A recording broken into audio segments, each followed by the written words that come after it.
Hi everyone! It's been about 2 months since I moved from Serbia to Vietnam, and I thought it would be a good time to sit down, breathe out, and make a little update. In my last video, I was getting ready for the move. I told about a little bit chaotic, maybe about some preparations and shipping my paintings, and at that point, I had no idea how any of it was going to end. Now everything is finally over. We are settled down in Da Nang. My paintings made it to New York finally. Our cat Persik survived the journey. I haven't told you, but it was the whole quest to prepare him and his documents for such a long trip. So today I just wanted to tell you how everything turned out and share a few things I have noticed during these first couple of months living here. One of the biggest things I was worried about was my paintings. If you watched my previous video, you probably remember my worries about that. I had to send 9 paintings from Belgrade to New York, but there was one problem. You can't simply ship paintings from Serbia to the United States. Don't ask why, just because. I shared the whole situation on my Patreon page, so you can check it there if interested. So it was not possible to ship paintings directly from Serbia to the US, so we had to come up with different plans, I would say. The plan was to ship my paintings first to Germany to my relatives, and then they would ship them to New York. But it didn't work with the Serbian post office. Just because I don't know how to explain that. The paintings first traveled by car from Serbia to Czech Republic. Then my relatives picked them up and took them to Germany, and only from Germany they were finally shipped to New York. So even now it sounds a little bit crazy, but I am happy that I left all this experience somewhere behind and now I don't have these difficulties here. At least for now. I have no idea how to ship paintings from Vietnam, but we will see. Actually, it took about a month from the moment my paintings left Serbia until they finally arrived at the gallery in New York. But I'm not sure, maybe more than a month, something like that. And somehow everything worked, but I was convinced that it will not, because there were so many things that I could not control, and somehow everything worked. And I am super happy about that. Everything arrived safely, and I am incredibly grateful to everyone who helped me along the way. So I could say this story has a happy ending. The second thing I was worrying about was my cat Persik. The whole journey took around 36 hours or something like that, if we include the flights, the layover, and the train from Ho Chi Minh City to Da Nang City. To be honest, I expected it to be much worse. He was actually really calm for about 80% of the trip. One thing I discovered during this trip that I had absolutely no idea existed, that pet relief rooms. Did you know about that? I didn't. Apparently, many international airports have pet relief rooms. And of course we took Persik there in Istanbul airport, hoping he would use the litter box before our next 10-something hour flight. Well, he decided that this place wasn't for him. So we spent around half an hour in the room that smelled just exactly the way you would imagine pet toilet smells. And then left, unsuccessful. The only time he really complained was during the long flight from Istanbul to Ho Chi Minh. He was constantly meowing for several hours. He was demanding to let him go out of his transport bag. And I felt so bad for him, because there wasn't really anything I could do. But anyway, our cat did an amazing job. I'm super proud of him. What has life been like after almost 2 months in Da Nang? It wasn't very surprising, and I mean that in the best possible way. We actually spent about 6 weeks here last year, so I already had a pretty good idea of what life in Da Nang was like. I knew I loved the city, and I knew I wanted to come back all that time. So there wasn't really a culture shock. There were still a few nice surprises though. Probably the biggest surprise was our apartment. I wasn't expected us to get it because we looked at so many different places. The funny thing is looking for the apartment here wasn't difficult because of the apartment condition, area, or something else. It was difficult because of our cat. Yes. Most foreigners in Da Nang rent apartments in, I don't know how to name them, it's like a, I don't know, huge building complex for living.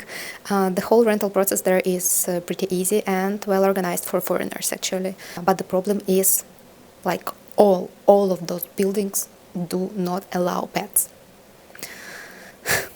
So those weren't really an option for us.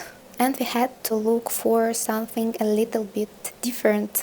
Either a private house, which is probably too big for just two of us, or an apartment where the owner was able to rent it for foreigners and didn't mind the cat. So that turned out to be much smaller list than we expected. And it became a little quest, but somehow we got lucky.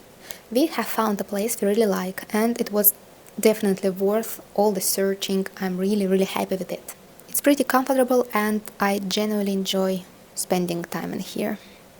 Because for me it's really important feeling to be like I'm at home, because this is the place we move with all our belongings. We do not have an apartment in any country of this world where we could store our stuff, our belongings. So for us it's important to come to the place and feel like we are at home.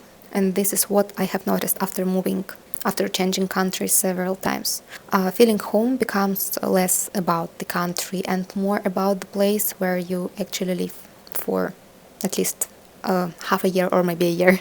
For now, if we rent a place for a year, it starts feeling like home super quick. Like, I don't know, same day as we have signed the contract, for example, or maybe right after that, maybe, yes. And that's exactly how I feel here down.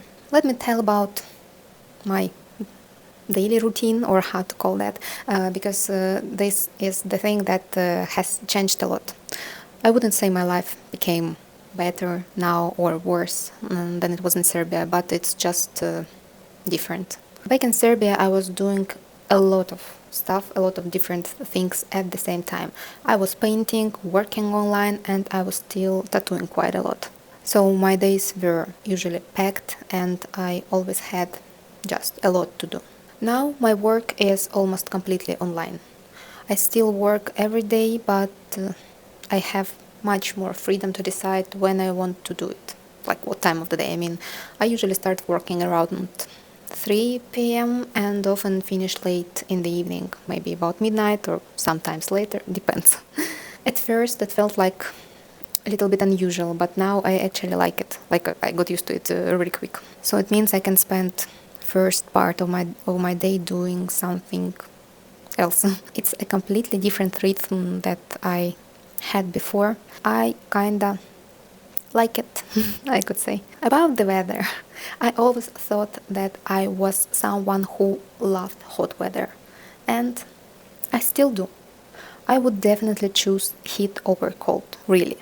But I didn't know there was a point where even I would think, okay, this is a little bit too much.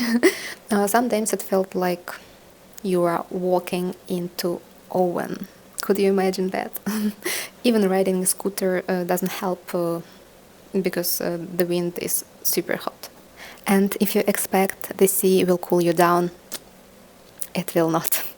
It's just hot everywhere, literally. And because of that, the middle of the day is mostly for staying inside somewhere with the air conditioning, as I'm doing now. But we never do that because about 11 a.m. we go out for breakfast, for going to gym, beach, supermarket, local market, anywhere. And we always have stuff to do outside every single day. So we are covering the body with special clothes and go, sometimes suffering from the heat. But I would still take this over winter. I am much more uncomfortable feeling cold in comparison to heat. So I'm summer person. And one more thing that has probably changed my daily life the most is food. Yes, and not because Vietnamese food is delicious, although it definitely is, definitely. What really, really surprised me that I almost stopped cooking.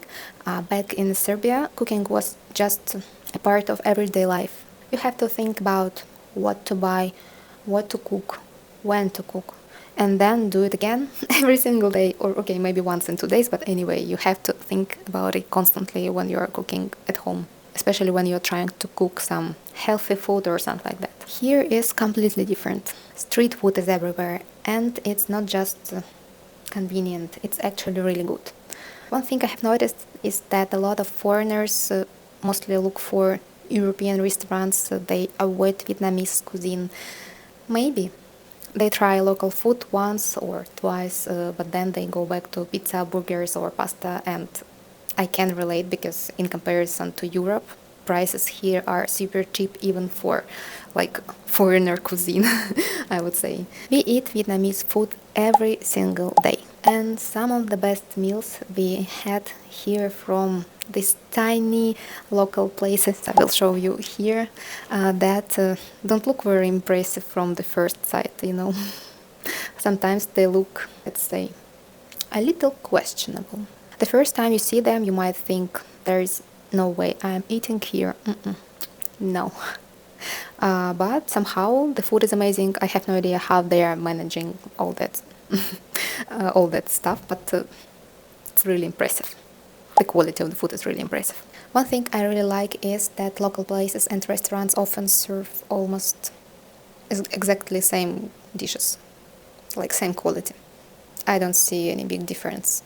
Maybe, maybe the biggest difference is usually the price and, of course, air conditioner availability, because in this super cheap local street food you will not have air conditioner. Maybe you will have fan and sometimes nothing.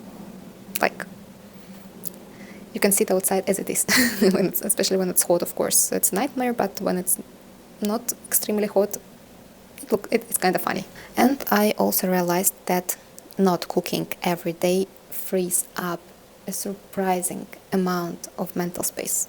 I never thought I would say this, but it's really, really nice not having to think about breakfast, lunch, and dinner all the time.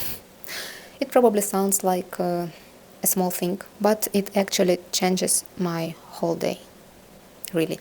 And of course, the fruits. I don't think I have ever eaten this much amount of fruits in my life on a daily basis. I also prefer going to local markets instead of supermarkets for fruits and flowers. I haven't even started to buy meat or seafood there because I think good quality meat or seafood you should buy in the morning hours, but I am not ready to go to the market about 7 a.m. I am not a morning person, so I'm just buying fruits. What I think I really love about Vietnamese markets is how simple everything is. Nobody seems to care about fancy displays or some details. Fruits and vegetables are really sitting in the baskets on the ground. You just grab a plastic bag and pick whatever you want. Simple, practical, and somehow I really like that vibe. Another thing I am really enjoying here is riding around the city on our scooter. Well, technically not me, but my husband is riding it because I still don't have any driving license, so he is the driver. We rented an electric scooter and bought good helmets, and honestly it's become one of my favorite parts of living here. The city feels very different when you are on a scooter in comparison to taxi, for example. Everything is close enough, so getting somewhere doesn't feel like something hard. And it's really nice way to experience the city and the nature around the city. And super cute and super interesting Vietnamese coffee shops. Love them. So, what about my art? What about ocean? And this is the thing that I've been thinking about a lot recently in my work. So, people keep asking me when I'm going to start painting again, and I don't know. I don't really feel like painting yet, just because I don't want and I don't feel like it's time. Right now, I feel much more interested in observing, looking, than creating. And I spend a lot of time walking by the ocean. Sometimes I'm taking photos the whole time, and sometimes I don't even take my phone out. just observing. Like the water is never the same, and my feelings are transforming too. I think I'm collecting all that somewhere in my head, all these new impressions, I would say. I also have this strange feeling that something is changing in the way I want to make art. I can't explain now, I can't catch now what is it yet, but it's just a feeling. For the last 2 years, I've been working in a pretty similar way. I was looking for a reference, developed it, and turned it into a painting. Yeah, and I still love doing that. But recently, I have started feeling like I want to say something more than just recreate the beautiful moment. I don't necessarily want to change my style completely. I don't even know if my paintings will look different. Maybe not. But I do feel like I want a little more freedom and a little more space for emotions, impressions, and maybe a little less explaining, a little less to be obvious, maybe a little less realistic. I don't know. It's a strange place to be. It's not really comfortable because I don't have any answers yet. I'm just trying to pay attention to that feeling and seeing where it will take me. Maybe nothing will change. Maybe everything will change. We will find out it later. So I think that is pretty much where my life is right now. We have settled in. The paintings made it to New York finally successfully. Our cat survived the trip. We survived the trip. And I'm slowly getting used to the heat and to this new rhythm of life. For now, I just want to live here for a while, for a year, maybe more, I don't know. I want to explore more places, spend more time by the ocean, discover more little cafes, take more photos, and just see what everyday life here feels like for a long term, not like being a tourist here, but being like an expat. How is it called? I'm not in a hurry to start painting again. For now, I'm happy just collecting ideas, feelings, paying some attention to the things inside me, around me, and eventually I will go back to the studio. I will have to recreate it again in our new apartment. Yes, we have enough space for that, and I'm happy for this fact. I'm really curious to see what comes out of this period. Maybe my work will change, maybe not. I honestly don't know yet. Really, I don't know. But I think that's part of being an artist too. Sometimes you paint, sometimes you just analyze and observe. Thank you so much for watching. If you have been following this whole moving adventure with me, thank you for staying here. And if you are new here, welcome. I will try to keep sharing what life in Da Nang is like. So, how my work is going, how I'm feeling here. So follow me on my Instagram, watch my previous video, or how it's usually called. So, thank you for watching. See you. Bye.